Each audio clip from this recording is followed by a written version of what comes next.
Srila Sukadev Goswami, crest jewel of all renunciates, is especially empowered to speak this Bhagavad Purana because he has the enthusiasm as well as the capacity to always seek the essence, Sara Grahi. To the degree we have this propensity, we are really Vaishnavas. Srila Prabhupada gives example that crows are very eager to taste sewage and other forms of abominable refuse. But the swan is only interested in tasting the nectar from the inner whirl of a lotus flower, Virajahamsa. So a great personality is a paramhamsa. What that means really is someone who is always seeking the essence, who is not concerned with everything else. A dosadarshi, a Vaishnav sees the good qualities in others and does not take any pleasure in hearing of people's faults. Only if it's necessary to save one from being exploited by those same types of propensities. A devotee is not interested in speaking about such things. People in this world are addicted to gossip, prajalpa. So many magazines, so many parts of newspapers talking about people's scandals, people's fall downs, or just people's mundane activities. Prajalpa. Devotee does not care for these things.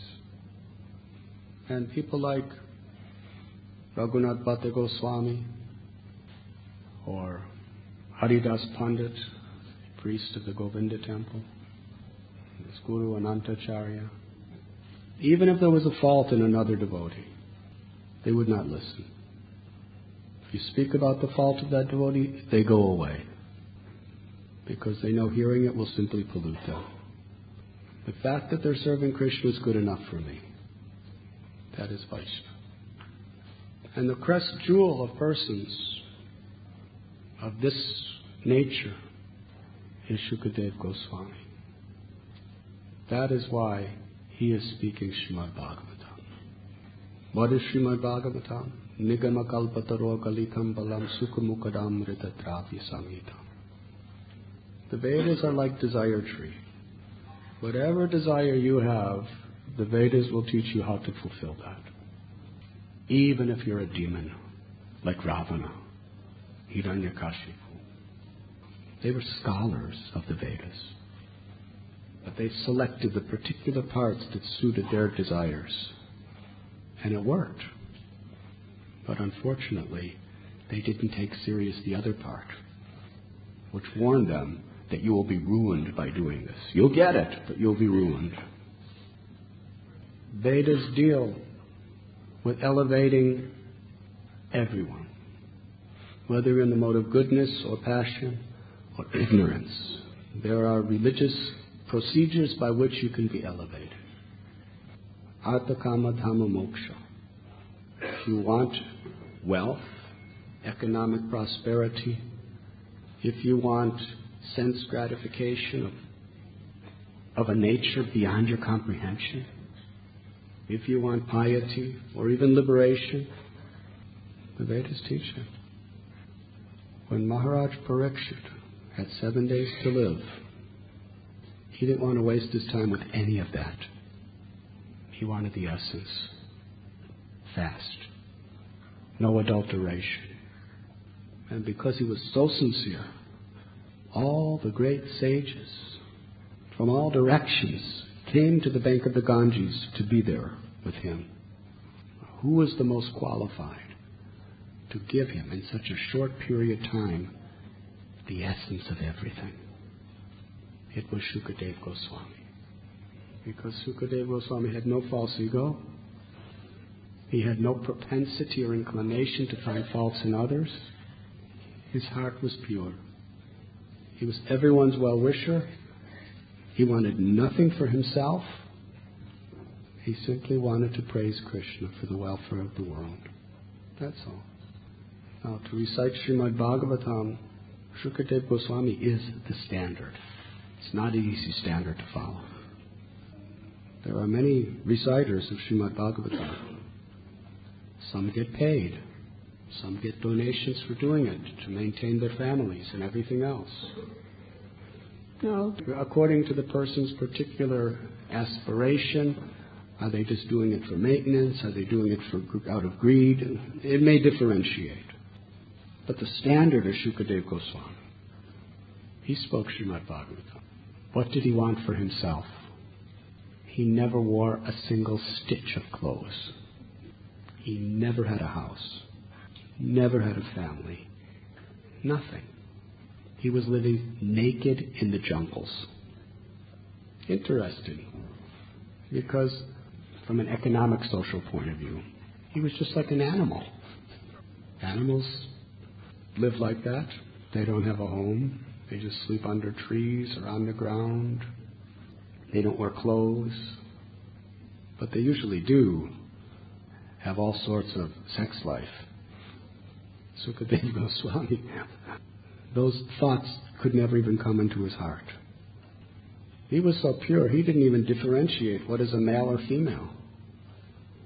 And animals, in the winter, they have fur and feathers to keep their bodies warm. Sukadev Goswami didn't even have that. He was living a simpler life than any animal. And some foolish people, they considered him like an animal because he was living like that. They would get in crowds and harass him, say bad things against him, ridicule him, even sometimes throw things on him. He didn't defend himself. He didn't bother with them. As far as he was concerned, he was so much enraptured in the thoughts of Krishna, in chanting Krishna's names, in remembering Krishna, Sri Radha, the Gopas, the Gopis, and all the great Vaishnavas. He was above all these things. These things only hurt when you're on the level of the thing. It's like frequencies. If you're tuned to a higher frequencies, the lower frequencies are all around you, but it doesn't really matter to you. Just like if you tune into a television station where Gauranga Prabhu is giving a Bhagavad Gita class, the Atma serial. Then there may be 100 other stations with other romance, and there's news about the gossip and about the tragedies in the world, and so many stations are there. Game shows where people are winning and losing so many crores of rupees. Now, if you change the station, you're going to be influenced by all that stuff. But if you're tuned into the Bhagavad Gita class, you're absolutely not affected by those things. So similarly, yes, this material world, it is a place, dukkhalayam ashashvatam. It's a place of so many sufferings. And Sukadev Goswami was the target of so many foolish people's ridicule.